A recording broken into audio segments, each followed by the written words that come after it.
The money troubles continue tonight for the Nashville Symphony. Today, the bank that's foreclosing on the Symphony's home says the orchestra has been unwilling or unable to repay its debt. Bank of America is planning to sell the Schermerhorn Center to the highest bidder coming up real soon, June 28th. As Fox 17's Guy Arnold reports, some say that outcome would be disastrous for Nashville.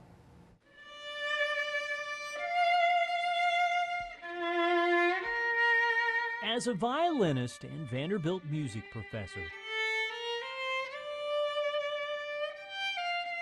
you won't find a bigger fan of the Nashville Symphony. Nashville without a symphony is a completely unthinkable situation. Than Connie Heard.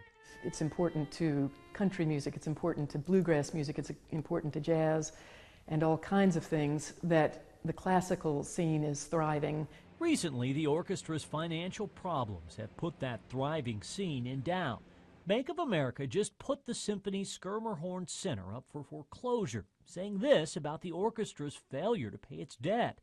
Left with no other alternative, the bank group has been forced to file for foreclosure, always a last resort. Negotiations continue for a way to avoid that. Mayor Karl Dean is among those calling on both sides to make it happen. It's a big part of our cultural life. So it's important that folks think about the greater good and come to an agreement. The union that represents musicians is saying something similar, with noticeably stronger words for the bank.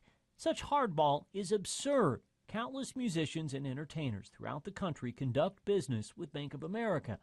It remains to be seen if that criticism will have an impact on foreclosure, but it's safe to say Heard isn't the only one. You can't imagine this building is anything but the Symphony's home. Certainly you would hope if somebody other than the Symphony owned Schermerhorn that they would want the Symphony still to call that their home. Guy Arnold, Fox 17 News. Well, the Nashville Symphony would not talk on camera, but a spokesperson did say the orchestra is conducting business as usual and still plans to continue its scheduled performances.